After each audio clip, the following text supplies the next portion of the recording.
हाँ तो बाबू आज का लेक्चर में जो है हम लोग देखेंगे कि लॉगरिथमिक इक्वेशन क्या होता है। मेन बात है कि हम लोग जो है हमने आपको पढ़ा दिया, जो बेसिक था लॉगरिथमिक का वो हमने आपको पढ़ा दिया। अब इस पे हम कुछ क्वेश्चन करेंगे और तरह तरह के क्वेश्चन करेंगे, ठीक है। और देखेंगे इक्वेशन लॉगरिथम जो आपका इक्वेशन के फॉर्म में दिया रहेगा तो उसको हम कैसे सॉल्व करेंगे।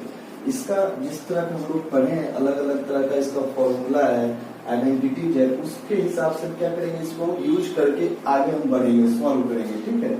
अब देखिए आपको क्या है, पहला इसमें मेनली क्या आपको सॉल्व फॉर एक्स देखना है। ये क्या लॉगरिथमिक इक्वेशन, ठीक है। सॉल्व फॉर एक्स, एक्स का वैल्यू निकालना है, ठीक है। तो देखिए पहला क्वेश्चन क्या है, 2 into log of x minus 7 by x minus 1 to the base 2 plus log of x minus 1 divided by x plus 1 to the base 2 is equal to 1। अब क्या करेंगे, इसको सॉल्व करेंगे। देखिए इसको क्या लिख सकते हैं, log of x minus 7 divided by x minus 1 का whole square divided by to the base 2। ध्यान से देखिए हमने आपको बताया था अगर इस तरह से होता है, मान लीजिए दिया हुआ है log of 2 into log of x to the base 2, इसको हम क्या लिख सकते हैं, log of x square to the base 2। ये सब हम आपको ऑलरेडी पढ़ा चुके हैं। ठीक उसी तरह यहाँ पे हम लोग यूज किए हैं, ठीक है। ठीक उसी तरह यहाँ पे हम लोग यूज किए हैं उसको, उस फॉर्मूला पे, ठीक है। अब देखिए ये हो गया प्लस, ये तो दिया हुआ है log of x minus 1 divided by x plus 1 to the base 2 is equal to 1। अब देखिए क्या हुआ, यहाँ भी बेस 2 है और यहाँ भी बेस 2 है, इसको क्या लिख सकते हैं, हमें फॉर्मूला बताया था, क्या बताया था, log of m to the base a plus log of n to the base a is equal to log of m n to the base a। ये फॉर्मूला हमने आपको बताया था। सेम देखिए सेम पैटर्न पे ही है, इसका भी बेस 2 है, इसका भी बेस 2 है, यहाँ भी देखिए बेस सेम था। तो क्या हो जाता है, अगर प्लस में लॉग वो क्या हो जाएगा, एक साथ आके मल्टीप्लाई हो जाएगा, ठीक है। तो इसको हम क्या लिख सकते हैं, log of x minus 7 divided by x minus 1 का whole square into x minus 1 divided by x plus 1, इस तरह से लिख सकते हैं इसको, to the base 2 is equal to 1, इस तरह से लिखिए। अब देखिए अब क्या है हमारा, देखिए यहाँ भी x minus 1 है, यहाँ भी x minus 1 है, तो एक x minus 1 कट जाएगा तो हमारे पास एक बचेगा। तो इसके बाद क्या लिखेंगे, log of x minus 7 का होल स्क्वायर डिवाइडेड बाय, देखिए एक x माइनस 1 बचा हुआ है, एक x माइनस 1 कट गया क्योंकि यहाँ पे स्क्वायर में था, तो एक कट गया, एक बचा है, तो क्या हो जाएगा x minus 1 into x plus 1 is equal to 1।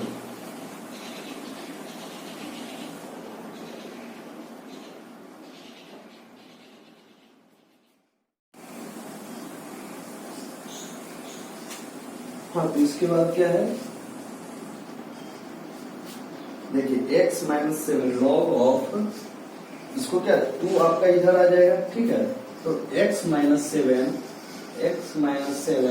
का whole square divided by x minus 1 into x plus 1 क्या हो जाएगा, x square minus 1 is equal to 2 की पावर 1, ठीक है, 2 की पावर 1। अब देखिए x माइनस 7 का होल स्क्वायर कितना हो जाएगा, x square minus 14x plus 49 is equal to 2 into x square minus 1 हो जाएगा, ठीक है। अब देखिए इसको इधर लाएंगे, 2x स्क्वायर है, इस सबको टर्म को उधर ले जाएंगे, क्या हो जाएगा, 2x square minus x square क्या हो जाएगा, x स्क्वायर माइनस 14x, तो इधर आके क्या हो जाएगा, प्लस 14x, ये क्या है 49, तो इधर जाके माइनस 49 और माइनस 2 कितना हो जाएगा, माइनस 51 इज इक्वल टू 0। अब ये क्वाड्रेटिक फॉर्म में आ गया, क्वाड्रेटिक फॉर्म में आ गया तो इसको हम फैक्टराइज करेंगे। फैक्टराइज करने के लिए क्या 51, तो 17 3 जा 51, तो 17 माइनस 3 इज इक्वल टू 14 हो जाएगा। तो x square plus 17x minus 3x minus 51 is equal to 0। क्या हो जाएगा x into x plus 17 minus 3 into x plus 17 is equal to 0। Therefore x is equal to 3 and x is equal to minus 17। हमको देखिए दो solution आ गया, क्या क्या आया, एक आया x is equal to 3 और एक आया x is equal to minus 17। अब इस दोनों टर्म में सबसे हम आपको पहले ही बता चुके हैं कि लॉग का आर्गुमेंट को क्या होना चाहिए, आपका जो x minus 7 divided by x minus 1 है, इसको हमेशा क्या होना चाहिए, ग्रेटर देन 0, ठीक है, और x minus 1 divided by x plus 1 को ग्रेटर देन 0 होना चाहिए। दोनों को क्या आर्गुमेंट हमेशा ग्रेटर देन 0 होना चाहिए। तो उसके लिए हमको क्या करना पड़ेगा, चेक करना पड़ेगा किस टर्म के लिए 0, अगर इस वैल्यू के लिए देखते हैं 0 से ज्यादा है कि इस वैल्यू के लिए, अगर किसी भी वैल्यू के लिए अगर ये 0 से कम हो जाएगा, इसका मतलब उसको हमको रिजेक्ट करना पड़ेगा, वो लॉग के अंदर डिफाइन ही नहीं होगा, उस नंबर को हम लॉग के अंदर नहीं रख सकते हैं, ठीक है। अब देखिए चेक करना होगा, इसमें हमको क्या करना पड़ेगा, चेक करना पड़ेगा, वेरिफिकेशन करना पड़ेगा, ठीक है। तो देखिए क्या x minus 7 divided by x minus 1 है, सबसे पहले चेक करते हैं for x is equal to 3 के लिए। तो इस नंबर को देखते हैं तो क्या हो जाएगा, 3 minus 7 divided by 3 minus 1 is equal to क्या हो जाएगा, माइनस 4/2। माइनस 4/2 इसका मतलब क्या हो जाएगा, -2 हो गया, ये तो लेस देन 0 हो गया। इसका मतलब क्या हुआ, ये नंबर देख लीजिए आप, लेस देन 0 हो गया, इसका मतलब x इज इक्वल टू 3 नहीं हो सकता है, x इज इक्वल टू 3 नहीं हो सकता है, इसलिए इसको क्या करेंगे हम, रिजेक्ट करेंगे, रिजेक्टेड। किसी भी एक नंबर के लिए अगर ये पॉसिबल नहीं है, ठीक है, देखिए इसके लिए हम चेक किए और ये क्या हो गया, -2 आ गया उसका, ठीक है। -2 कभी आर्गुमेंट में हो ही नहीं सकता है, क्योंकि ये हमेशा क्या होता है, 0 से बड़ा होता है, ठीक है, हमेशा 0 से बड़ा होता है। जब 0 से बड़ा है ये, इसका मतलब क्या हो गया, जब 0 से बड़ा है और यहाँ पे क्या आ गया, -2, इसका मतलब ये 0 से कम हो गया। तो जब 0 से कम हो गया तो x is equal to 3 reject हो गया, इसको हम नहीं लिख सकते हैं सॉल्यूशन में। अब दूसरा क्या है हमारा, x इज इक्वल टू -17। अब for x is equal to -17 के लिए चेक करते हैं, ठीक है। अब देखिए यहाँ क्या है, x माइनस 7, तो -17 -7 डिवाइडेड बाय x माइनस 1, तो फिर क्या हो जाएगा, -17 -1, तो कितना हो जाएगा, -24 divided by -18, minus minus cut गया, इसका मतलब ये क्या हो गया, 6 4 24, मतलब 4/3 हो गया, 4/3। ये क्या है, ग्रेटर देन 0, ठीक है। ये तो मिल गया हमारा ग्रेटर देन, जब ये मिल गया इसको भी हमको चेक करना पड़ेगा, ऐसा नहीं कि इसको चेक करके छोड़ दिए, हमको दोनों यहाँ पे इसलिए हम छोड़ दिए क्योंकि एक नंबर हमको निगेटिव, जब एक निगेटिव मिल गया तो दूसरा हमको चेक करने का जरूरत है, वो ऑलरेडी रिजेक्ट हो गया, ठीक है। अब दूसरा देखते हैं, दूसरा क्या है, x माइनस 1, तो x माइनस 1, तो -17 -1 divided by -17 plus 1 is equal to क्या हो जाएगा, -18 डिवाइडेड बाय -16। ये माइनस माइनस कैंसिल हो गया, इसका मतलब कितना बचा है, 9/8। 9/8 क्या है, ग्रेटर देन 0। इसका मतलब देखिए दोनों टर्म के लिए क्या हो गया, पॉजिटिव आ रहा है। अगर x इज इक्वल टू -17 रखते हैं तो फिर दोनों टर्म के लिए हमारा क्या, लॉग में लॉग का आर्गुमेंट पॉजिटिव आ रहा है, लॉग का आर्गुमेंट पॉजिटिव आ रहा है। इसका मतलब हमारा सॉल्यूशन जो है, इसलिए हमारा सॉल्यूशन क्या है, therefore x is equal to -17, ये हमारा हो गया रिक्वायर्ड सॉल्यूशन। देखिए बाबू एक चीज हमेशा याद रखिए, ये चीज आपको गांठ बांध लेना है कि लॉग को डिफाइन होने के लिए उसका आर्गुमेंट को हमेशा 0 से ज्यादा होना पड़ेगा, मतलब कि पॉजिटिव होना पड़ेगा। ये इस चीज को आप जितना भी क्वेश्चन आप बनाइएगा उसमें आपको हमेशा ये चेक करना ही पड़ेगा कि उस नंबर के लिए हमारा लॉग डिफाइन है कि नहीं है, ठीक है। उसके बाद ही हम आगे बढ़ेंगे, उसके बाद ही हम सॉल्यूशन लिखेंगे, नहीं तो आप छोटा छोटा गलती की वजह से आपका सारा नंबर कट सकता है। इसलिए हमेशा से, क्योंकि आपको अगर क्वेश्चन दिया रहेगा इस तरह का, तो आंसर में तो दोनों चीज दिया रहेगा, 3 भी दिया रहेगा, -17 भी दिया रहेगा, दोनों दिया रहेगा, 3 दिया हुआ है अकेला या फिर -17 दिया हुआ रहेगा, तो उस चीज में आप फंस सकते हैं। इसलिए हमेशा लॉग का आर्गुमेंट को हम चेक करेंगे कि वो 0 से ज्यादा है कि नहीं, और इस चीज को आप हमेशा याद रखिएगा, ठीक है।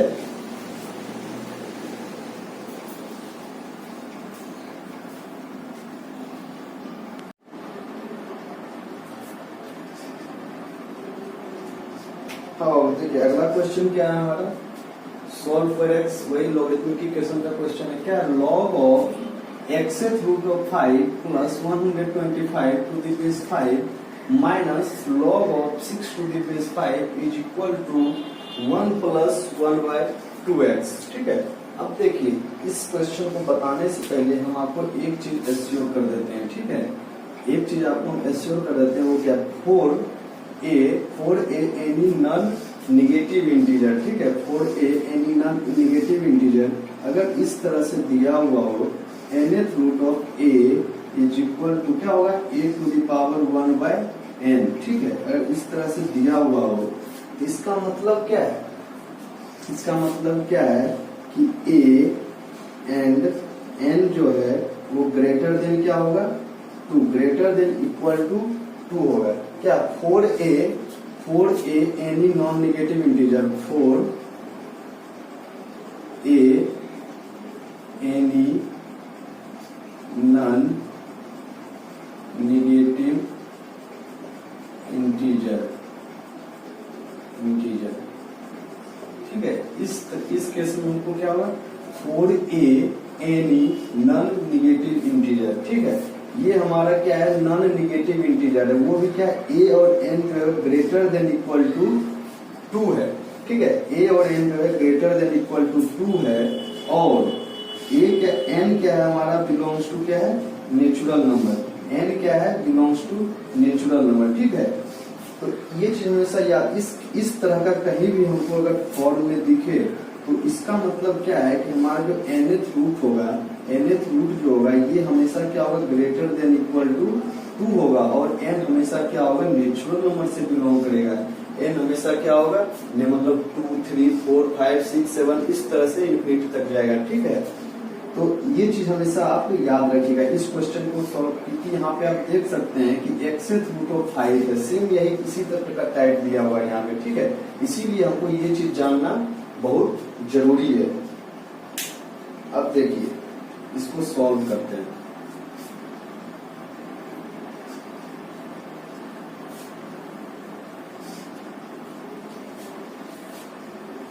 इसको सॉल्व करते हैं,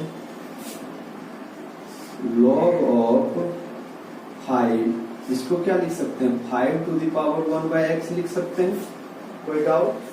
और इसको क्या लिख सकते हैं, 125 है, इसको क्या लिख सकते हैं, हम लोग लिख सकते हैं 5 का क्यूब, या फिर अभी 125 ही रहने दीजिए, minus log of 6 to the base 5 is equal to 1 plus 1/2x है। ध्यान दीजिए, देखिए यहाँ भी बेस 5 है, यहाँ भी बेस 5 है, ठीक है। और क्या है, माइनस में, इसको हम क्या डिवीजन के रूप में लिख सकते हैं। ये चीज हम आपको ऑलरेडी बता चुके हैं कि log of m by m to the base a is equal to क्या होता है, log of m to the base a minus of log m to the base a, इस तरह से होता है। तो सेम कंडीशन को ये फॉलो कर रहा है, इसलिए इसको हम क्या लिख सकते हैं, log ऑफ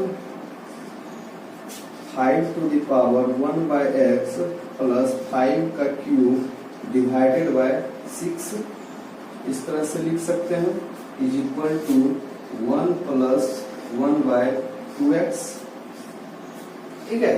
अब देखिए यहां तक हो गया। अब देखिए इसको उधर ले जाएंगे, ठीक है। अब इसको इधर लेके आते हैं, log ऑफ, सॉरी log हटा देंगे यहाँ से, क्या हो जाएगा, 5 का पावर 1/x प्लस 5 का power cube is equal to क्या हो जाएगा, divided by 6 is equal to क्या हो जाएगा, 5 का पावर, इसको क्या लिख सकते, 2x plus 1, 2x plus 1 divided bye 2x लिख सकते हैं, ठीक है। इस तरह से लिख सकते हैं, या फिर एक तरीका से और इसको क्या लिख सकते हैं, 5 का पावर 1 प्लस 5 का पावर इंटू 5 का पावर 1/2x, इस तरह से इसको हम लिख सकते हैं। ठीक है, कोई डाउट? या तो आप इस तरह से लिख दीजिए या तो इस तरह से लिख दीजिए, हम लोग जरूरत के अनुसार। क्योंकि क्या है 5, अगर इसको हम एक जगह लाएंगे तो क्या हो जाएगा 5 का पावर 1 प्लस 1/2x, इसलिए इसमें कोई दिक्कत आपको होना नहीं चाहिए।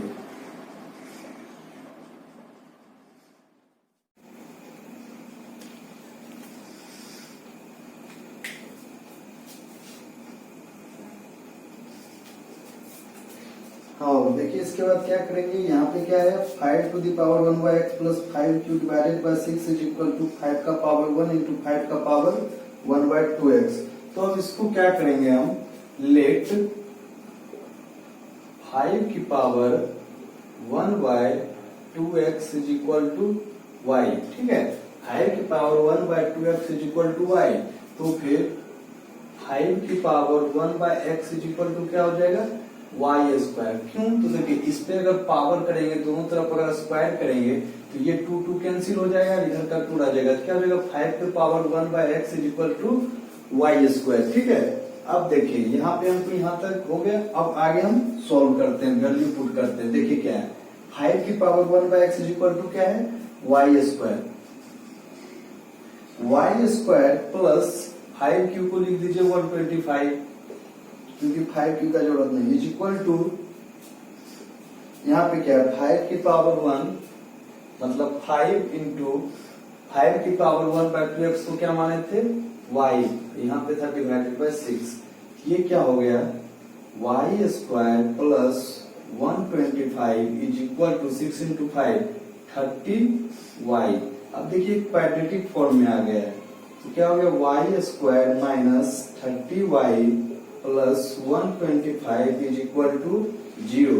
अब देखिए 25 5 जब 120, इसका मतलब इसका फैक्टराइजेशन होगा, y square minus 25y minus 5y plus 125 is equal to 0। Therefore क्या हो जाएगा y minus y is equal to क्या हो जाएगा 25 and y is equal to क्या हो जाएगा 5। ठीक है, y इज इक्वल टू 25, आप सॉल्व करके देख लीजिए, y इज इक्वल टू 25 और y इज इक्वल टू 5। इसका मतलब क्या हमको 2 सॉल्यूशन मिला, y का हमको 2 सॉल्यूशन मिला। अब देखिए यहां से अब क्या करेंगे हम, y को कुछ लेट किए थे, वो क्या था y इज इक्वल टू, इसके लिए देखते हैं y इज इक्वल टू कितना है 5 to the power 1/2x is equal to क्या हो गया 25। तो 25 को हम 5 का स्क्वायर लिख सकते हैं। ठीक है, अब देखिए बेस सेम है दोनों का, तो पावर इक्वल होगा। ठीक है, तो 1/2x इज इक्वल टू 2 हो गया, therefore x is equal to क्या हो जाएगा, x इज इक्वल टू क्या हो जाएगा 1/4।